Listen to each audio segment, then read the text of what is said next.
Hello, God, it's been a while since I've done anything from the van. I think actually we wasn't far away from the pandemic actually, so it was a good few years ago. So welcome back to the van. Right, so put some bits and bobs on Facebook as you normally do, bit behind really of social media stuff. But one of the things we put on recently was about useful bits of kit. And as with all the floods and everything around there, it's pretty much difficult to get out and do any fishing anywhere, especially on the rivers, because we seem to be in one big lake at the moment. Sat at home making rigs up, might as well get ready for hopefully a better spring and get ready for the summer months, so setting floats up basically. So we put on useful gadget for setting floats up, and that being the Dosapiombo made by Stonfo. Now I know there's a few, well, I think there's still a couple of different versions of this out, but the proper Stonfo one is the original one that's been around forever and a day.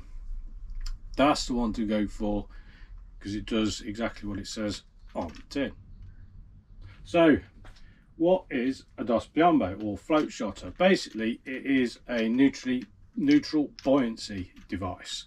So effectively you put it in water, it's neutrally buoyant, so if you give it a little push in the water it will slowly sink. If you push it the other way it will slowly rise up to the top and sit on the surface, hence neutrally buoyant.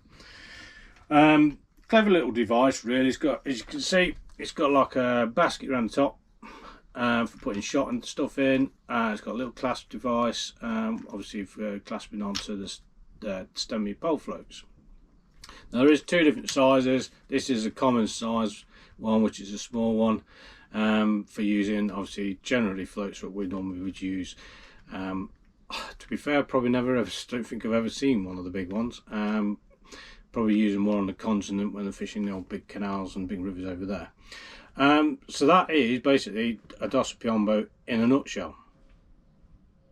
So how do we go about using a Dosapiombo? Right, as you can see in front of me I've got a couple of different vessels, and this one's actually a cut down Coke bottle with some water in it, and this one actually, this is a 50 centimetre one, glass vase, which got from the range actually, cheap as chips. I know you can get a proper purpose made one, but they're horrendously expensive.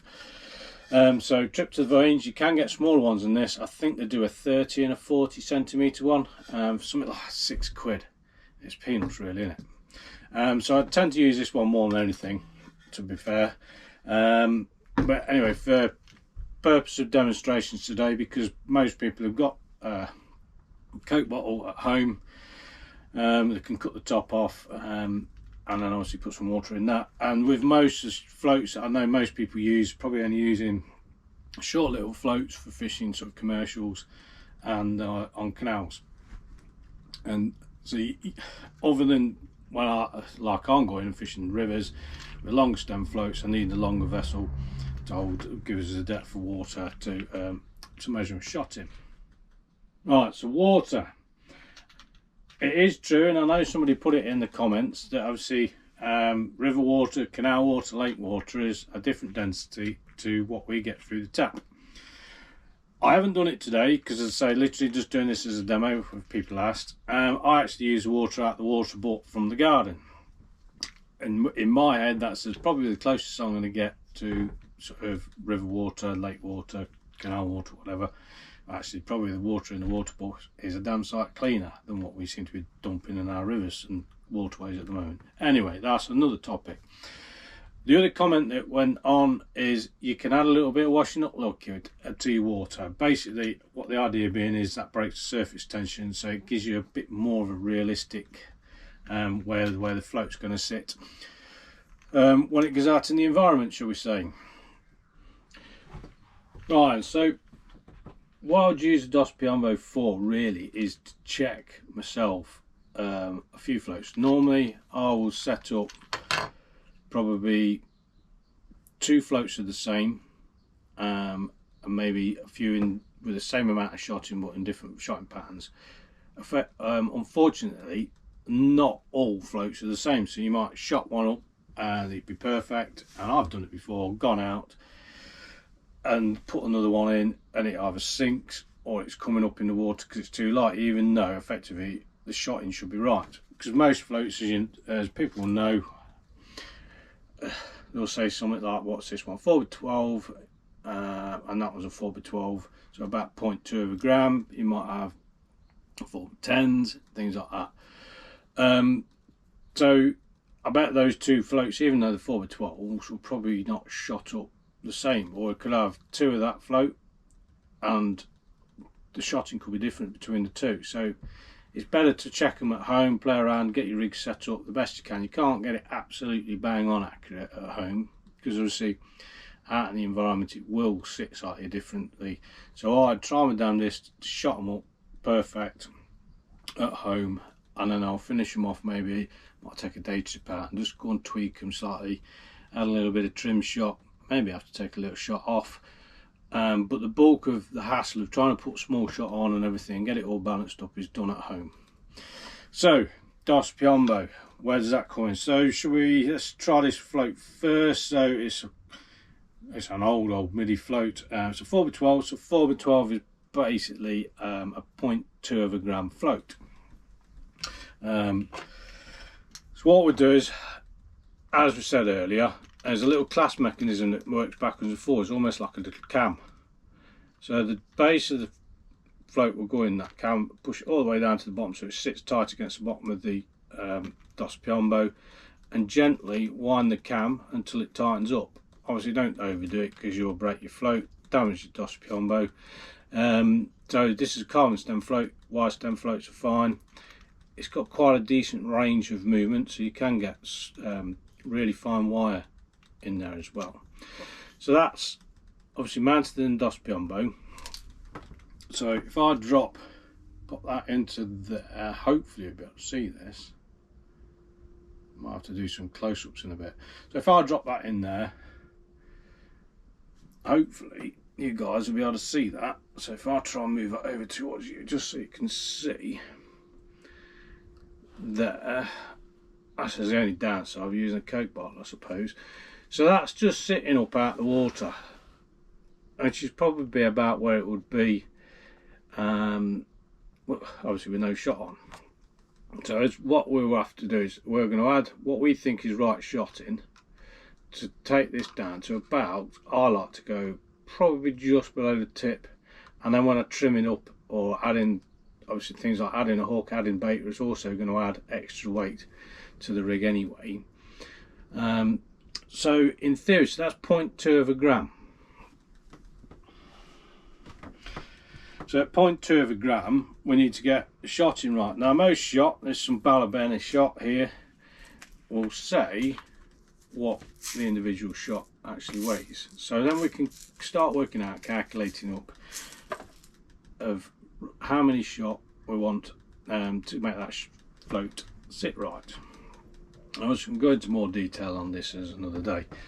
I've actually made up, which I know a few people have downloaded already, some little slips, cards that basically hopefully take some of the hassle out of working it all out, and what on earth is a 4x10 and what's a 4x12, and I actually tell you roughly what it is. So in my mind,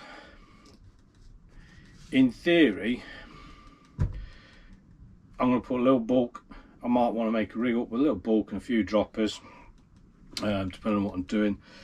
So if it's 0.2 of a gram, I'm thinking 4 number 10s, which are 0.04, and in theory I should be able to just about get away with 2 number 11s on that. And number 11s being 0. On the balabene actually 0.28, but for argument's sake we'll say 0.3. I think quite a few of them 0.3. So if I just bring that over here again,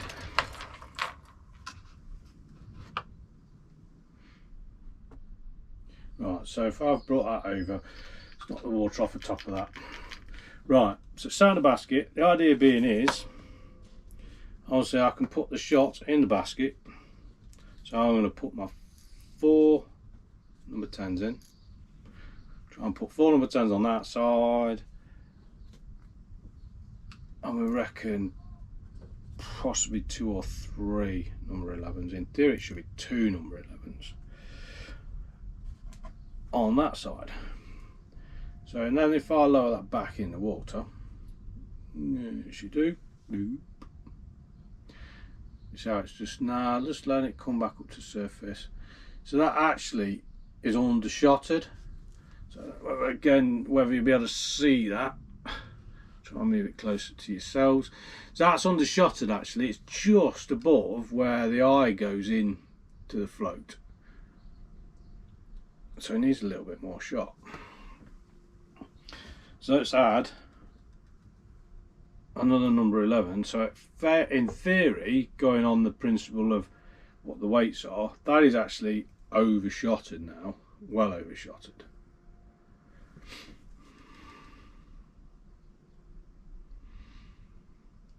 So that actually is probably about right. So that's actually gone over the eye now and a little tiny bit into the tip.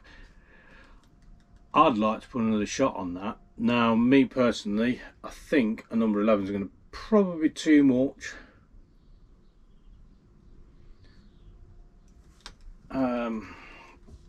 But I could probably get away with putting maybe a number 12 trim shot on the bank. Once it's got hook and a weight on, hook and a bit of bait on, obviously the shotting's, yeah, so that will probably be about right. I think once we're on the bank, in a different density in water, that would probably be about right with the hook and everything in, and it might say needing a trim shot on there. As a rule of thumb, trim shot, because trying to make it a little bit easier for putting them on the bank, I'll use styles as opposed to round shot. I tend to find styles or still slot shot, whatever you want to call them, a little bit softer. Plus with them being flat, they're easy to put on. And once I've obviously got my shotting patterns how I like them, I always put my trim shot above my main shotting pattern, so I'm not upsetting how the mechanics of the rig works.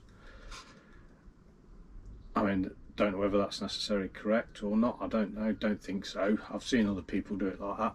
Right, so let's just try. So we know that float is effectively shotted right. It's actually overshot. Where's that other 4x12? So that's another 4x12, slightly different pattern. It's got a nylon stem, thicker bristle. It's still a 0.2 of a gram. So if you can imagine, if say to take it those 2 blue floats, this was another blue float.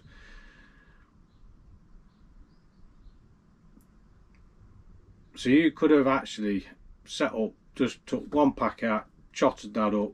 Right, that's about right. The other ones should be all right. I'll start doing those, and then you can go out on the bank and it'd be mile out.